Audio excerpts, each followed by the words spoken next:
The haunting of Cerro Gordo. The sun dipped below the horizon, painting the sky with strokes of crimson and violet, as Miguel navigated winding dirt roads toward Cerro Gordo. The small town of Tepatitlan, nestled in the heart of Jalisco, lay ablaze with the colors of twilight. Yet, beyond the familiar comforts of his hometown, there loomed a shadowy promise of adventure and peril. Legends surrounded Cerro Gordo like a thick mist, tales of buried fortunes and restless spirits that roamed the ancient hills were passed down through generations. The original natives and soldiers, who fought for dominance over these lands, had perished here, their lives lost in a cacophony of war and despair.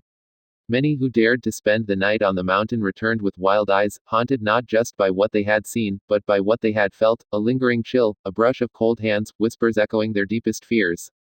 The elders called it La Pesadilla, the nightmare, and warned all that the mountain kept its secrets close. Miguel had heard all the tales growing up, they were the stuff of campfire stories, told by flickering flames and fearful laughter.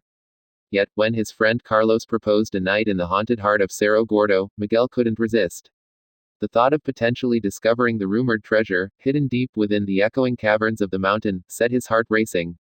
After all, if there were spirits, he could confront them, he would show that he wasn't afraid. They arrived at the base of Cerro Gordo just as stars started to pinprick the sky. Carlos had packed flashlights, a few provisions, and an old map purportedly outlining the locations of buried treasures. With bravado, they hiked up the well-worn path, the air growing cooler and heavier with each step. Ancient trees twisted like gnarled fingers toward the heavens, their bark whispering secrets of forgotten lives.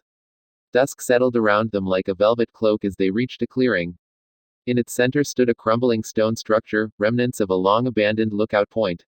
"This should be a good place to set up camp," Carlos said, his voice echoing through the hollow shells of the fortification.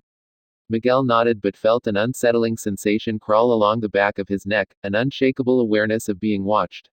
As twilight surrendered to night, they lit a small fire and spread their blankets, the flames flickering fiercely against the encroaching darkness. The light danced around their faces, illuminating shared exhilaration and apprehension.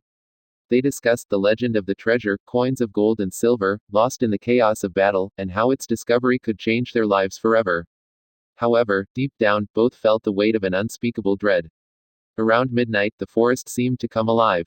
Shadows shifted eerily, and the wind carried with it the faint wails of those long gone. "It's just the wind," Miguel assured himself, though his heart thudded in his chest. Carlos, slightly inebriated from the beer they'd brought along, stood and pointed his flashlight into the trees. "Since when do trees wail?" At that moment, there was a rustle far off in the forest, drawing Miguel's attention. "Did you hear that?" he asked, standing. Carlos shrugged it off, too aware of the shadow dancing at the edge of his vision to notice the unease in Miguel's eyes. Nevertheless, Miguel grabbed a flashlight, his pulse quickening. "Maybe we should explore a little," he suggested, desperate to shake off the oppressive atmosphere that enveloped them. Carlos snorted, "Why not?" They trudged deeper into the forest, swaths of darkness closing in around them. The moon hung high, casting ghostly beams through the treetops. They stumbled upon a clearing where the remnants of an ancient battle lay. Old cannons and rusted swords protruded from the earth, half buried and forgotten, sentinels of a time gone by. "Think the treasure is buried nearby?" Carlos asked, scanning the area. Miguel felt a jolt of excitement, this had to be it. They started digging in the soft earth, hands clawing and scraping until they unearthed an old chest, heavily weathered but intact. "Carlos, we did it!" Miguel exclaimed, breathless with anticipation. They pried open the lid, revealing tarnished trinkets and rotting parchment. Treasure, yes, but not the kind they had expected. Suddenly, the air became charged. The temperature dropped dramatically, and a chilling fog crept through the trees. Shadows loomed larger, flickering with an otherworldly essence. The echoes of conflict resurfaced, a cacophony of screams, the clash of swords, and the haunting melodies of lost souls crying for peace. Carlos stumbled back, terror painting his features as he gripped Miguel's arm. "What is happening? This isn't right." Their flashlights flickered and died, plunging them into an abyss of darkness. Miguel felt a frigid breeze, and for a moment, he could see apparitions emerging from the fog, warriors in tattered uniforms, their faces twisted in agony as they raised bony fingers toward the living. "Run!" Miguel shouted, grabbing Carlos's wrist and pulling him back to the clearing. But the shadows followed, pressing in like a swarm of locusts. They could hear the whispers now, distorted disembodied voices echoing in their minds, the regrets and sorrows of those who had lost their lives on this very ground. As they reached their camp, the fire had sputtered down to embers, a pitiful defense against the encroaching gloom.